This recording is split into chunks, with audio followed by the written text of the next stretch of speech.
அன்பான இறைமக்களே, இன்று Bible reading பிளானின் 99வது நாள். இன்று நாம் வாசித்து அறிய இருக்கிற விவிலிய பகுதி 2 குறிப்பேடு அதிகாரம் 21 முதல் 24 வரை. 2 குறிப்பேடு அதிகாரம் 21. யோசபாத்து தம் மூதாதையருடன் துயில் கொண்டு தாவீது நகரில் அவர்களோடு அடக்கம் செய்யப்பட்டார். அவருடைய மகன் யோராம் அவனுக்கு பின் ஆட்சி செய்தான். யூதாவின் அரசன் யோராம்.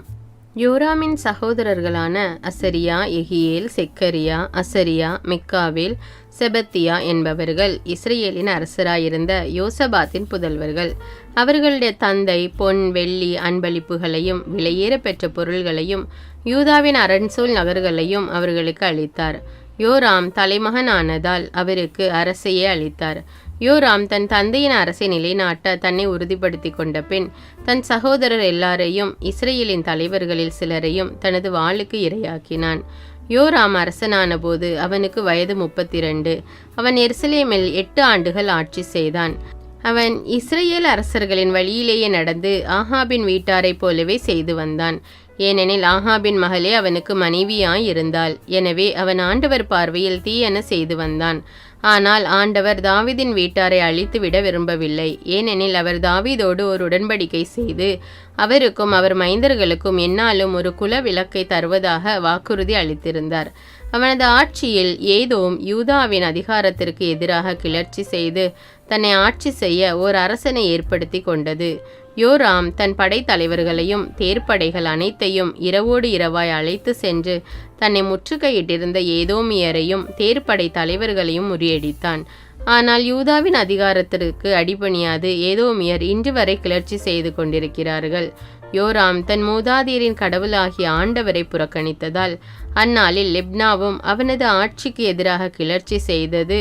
மேலும் யூதாவின் மலைகளில் தொழுகை மேடுகளை அமைத்து எருசலேம் வாழ் மக்கள் விபச்சாரம் செய்யவும் யூதா நெறி தவறவும் காரணமாயிருந்தான். அப்பொழுது இறைவாக்கினர் எலியாவிடமிருந்து யோராமுக்கு வந்த மடல், உன் தந்தை தாவீதின் கடவுளான ஆண்டவர் கூறுவது இதுவே: நீ உன் தந்தை யோசபாத்தின் வழிமுறைகளையும் யூதா அரசன் ஆசாவின் நெறிமுறைகளையும் பின்பற்றவில்லை. மாறாக இஸ்ரேல் அரசர்களின் வழிமுறைகளை பின்பற்றி ஆகாபு வீட்டாரை போல் யூதா எருசலேம் வாழ் மக்களை விபச்சாரத்தில் ஈடுபட செய்தாய். உன்னை விட நல்லவர்களான உன் தந்தை வீட்டாரான உன் சகோதரர்களையும் கொன்று போட்டாய். எனவே ஆண்டவர் உன் குடிமக்களையும் உன் புதல்வரையும் மனைவியரையும் உன் உடைமைகள் அனைத்தையும் பெரும் கொள்ளை நோயால் வாதிப்பார். நீயோ மிக கொடிய குடல் நோயினால் பீடிக்கப்பட்டு உன் குடல்கள் நாளுக்கு நாள் அழுகி விழுமட்டும் வதைக்கப்படுவாய். யோராமின் இறப்பு. அதன்படி பெலிஸ்தியர் எத்தியோப்பியருக்கு அருகேயுள்ள அரேபியர் ஆகியோரின் பகையுணர்ச்சியை யோராமுக்கு எதிராக ஆண்டவர் தூண்டிவிட்டார். அவர்கள் யூதாவில் நுழைந்து அதை பாழ்படுத்தி அரண்மனையில் அகப்பட்ட பொருட்கள் அனைத்தையும் சூறையாடினர். அவனுடைய கடைசி மகனான யோபகாசை தவிர மற்ற பிள்ளைகள் மனைவியர் எல்லோரையும் கடத்தி சென்றனர். இது தவிர தீராத குடல் நோயினால் ஆண்டவர் அவனை வாட்டி வதைத்தார். நாள்கள் நகர்ந்து 2 ஆண்டுகள் உருண்டோடின. நோயின் கடுமையால் யோராமின் குடல்கள் வெளிவந்தன. அதனால் அவன் கொடிய வேதனையுற்று மடிந்தான். அவனுடைய மூதாதையருக்கு நெருப்பு வளர்த்தது போல் செய்யாமல் அவனுடைய மக்கள் அவனை அடக்கம் செய்தனர். அவன் அரசனான போது அவனுக்கு வயது 32. எருசலேமில் 8 ஆண்டுகள் அரசாண்ட அவன் வருந்துவார் எவருமின்றி மறைந்து போனான். அவனை அரசர்கள் கல்லறையில் அடக்கம் செய்யாமல் தாவீதின் நகரில் அடக்கம் செய்தனர். 2 குறிப்பேடு அதிகாரம் 22. யூதாவின் அரசன் அகசியா. எருசலேம் வாழ் மக்கள் யோராமுக்கு பதிலாக அவனுடைய இளைய மகன் அகசியாவை அரசனாக்கினார்கள். ஏனெனில் அரேபியரும் பாளையத்திற்குள் நுழைந்த கொள்ளை கூட்டத்தினர் மூத்த பிள்ளைகள் அனைவரையும் கொன்றுவிட்டனர். இவ்வாறு யூதாவின் அரசன் யோராமின் மகன் அகசியா ஆட்சியேற்றான். அவன் ஆட்சியேற்ற போது அவனுக்கு வயது 42. ஒரே ஆண்டுதான் அவன் எருசலேமில் ஆட்சி செய்தான். ஓம்ரியின் மகளான அத்தலியா என்பவளே அவன் தாய். அவனும் ஆகாபு வீட்டாரின் வழிமுறைகளை பின்பற்றினான். அவன் தீய வழியில் நடப்பதற்கு அவன் தாயின் கெடுமதியே காரணம். ஆகவே அவன் ஆகாபின் வீட்டாரை போல் ஆண்டவரின் பார்வையில் தீயென செய்தான். ஏனெனில் அவன் தந்தை இறந்த பின் அந்த குடும்பத்தாரே அவனுக்கு ஆலோசகராக இருந்தனர். அகசியா அவர்களுடைய ஆலோசனையின்படி நடந்து ஆகாபின் மகனும் இஸ்ரேலின் அரசனுமான யோராமுடன் சேர்ந்து கொண்டு சீரியா மன்னன் அசாவேலுக்கு எதிராக இராமோத்தில் போர் தொடுத்தான். அங்கே சீரியர் யோராமை தாக்கினர். சீரியா அரசன் அசாவேலுடன் ராமாவில் போரிட்ட போது தனக்கு ஏற்பட்ட காயங்களை குணப்படுத்தி கொள்ள யோராம் இஸ்ரேலுக்கு திரும்பினான். ஆகாபின் மகன் யோராம் நோயுற்றிருந்ததை காண்பதற்காக யூதாவின் அரசனும் யோராமின் மகனுமான அகசியா இஸ்ரேலுக்கு சென்றான். அகசியா யோராமை பார்க்க சென்றது கடவுளின் திருவுளப்படி அவனது வீழ்ச்சிக்கு காரணமாக அமைந்தது. எப்படியெனில் அவன் இஸ்ரேலுக்கு வந்ததும் யோராமுடன் நிம்சியின் மகன் ஏகுவிடம் சென்றான். ஆகாபின் குடும்பத்தை அழிப்பதற்காக கடவுளால் திருப்பொழிவு செய்யப்பட்டவன் இந்த ஏகு ஆகாபின் குடும்பத்தாருக்குரிய தண்டனை தீர்ப்பை நிறைவேற்றி கொண்டிருந்த போது அகசியாவிடம் பணியாற்றிய யூதாவின் தலைவர்களையும் அகசியாவுடைய சகோதரரின் பிள்ளைகளையும் அவன் அலுவலர்களையும் கண்டு அவர்களை கொன்றொழித்தான். பின்னர் அவன் அகசியாவை தேடினான். சமாரியாவில் ஒளிந்திருக்கும் போது அகசியா பிடிபட்டான். உடனே ஏகுவிடம் அவனை அழைத்து வர ஏகு அவனையும் கொன்றான். இவன் ஆண்டவரை முழு இதயத்தோடு நாடிய யோசபாத்தின் மகன் என்பதனால் அவர்கள் அவனை அடக்கம் செய்தனர். இதனால் அரசு பொறுப்பை ஏற்க அவன் குடும்பத்தில் யாருமே இல்லை. யூதாவின் அரசி அத்தலியா. அகசியாவின் தாய் அத்தலியா தன் மகன் இறந்ததை அறிந்ததும் கொதித்தெழுந்து யூதா வீட்டு அரச வழிமரபினர் அனைவரையும் கொன்றளித்தாள். ஆனால் அரசனின் மகள் யோசபியாத்து கொல்லப்படவிருந்த அரச புதல்வர்களுள் அகசியாவின் மகன் யோவாசை தூக்கி கொண்டு போய் அவனையும் அவன் செவிலி தாயையும் படுக்கை அறையில் மறைத்து வைத்தாள். இந்த யோசபியாத்து அரசன் யோராமின் மகளும் தலைமை குரு யோயாதாவின் மனைவியும் அகசியாவின் சகோதரியும் ஆவாள். அவன் யோவாசை அத்தலியாவிடமிருந்து மறைத்ததால் அவளால் அவனை கொல்ல இயலவில்லை.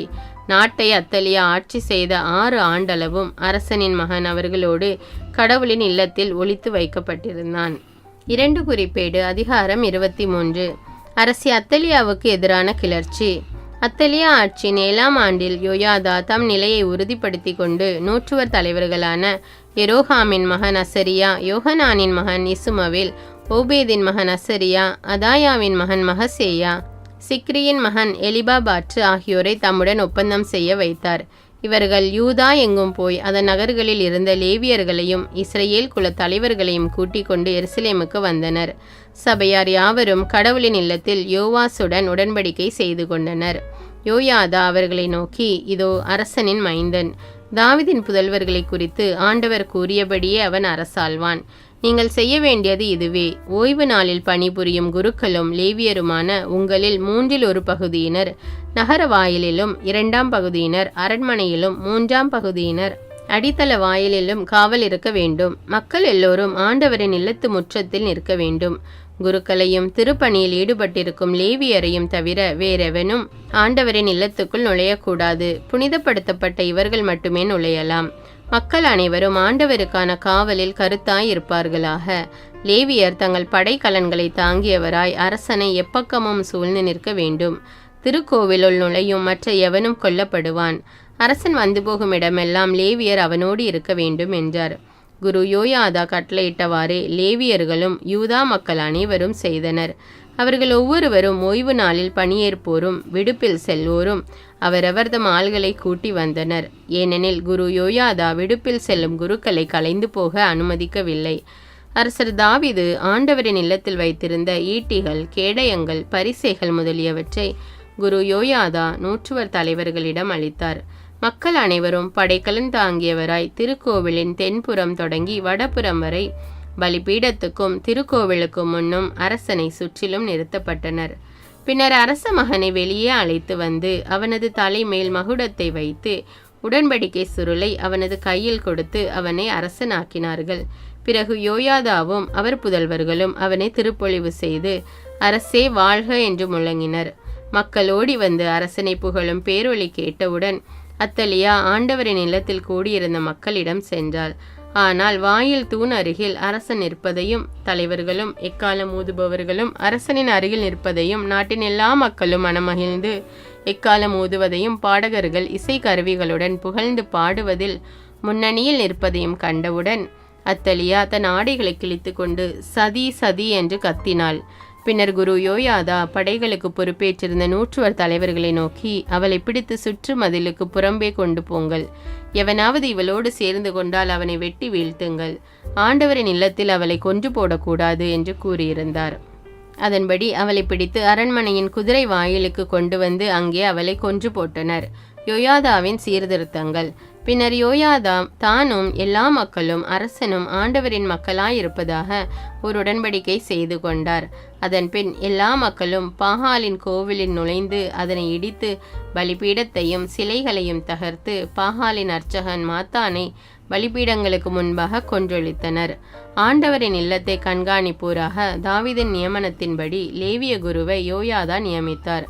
அவர்கள் மோசேயின் திருச்சட்டத்தில் எழுதியிருந்தவாறு எரிபலிகளை ஆண்டவருக்கு செலுத்தி தாவீதின் சொற்படி ஆர்ப்பரித்து பாட வேண்டும் என்று கட்டளையிட்டார். மேலும் எவ்வகையிலேனும் தீட்டுப்பட்டவர்கள் ஆண்டவரின் இல்லத்தில் நுழையாதபடி வாயில் காவலரை அவர் ஏற்படுத்தினார்.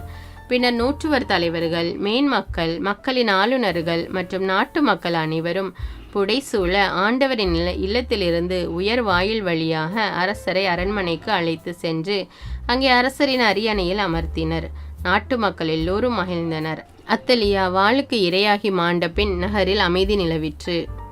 2 குறிப்பேடு அதிகாரம் 24. யோவாசு அரசனாதல். யோவாசு அரசனான போது அவர் வயது 7. அவர் எருசலேமில் 40 ஆண்டுகள் ஆட்சி செய்தார். பெயர்செபாவை சார்ந்த சிபியா என்பவளே அவர் தாய். குரு யோயாதாவின் வாழ்நாள் முழுவதும் யோவாசு ஆண்டவர் பார்வையில் நேரியென செய்தார். யோயாதா அவருக்கு 2 பெண்களை மணமுடித்து வைத்தார். அவர்கள் வழியாக அவருக்கு புதல்வர் புதல்வியர் பிறந்தனர். பின்னர் ஆண்டவரின் இல்லத்தை புதுப்பிக்க யோவாசு விரும்பினார்.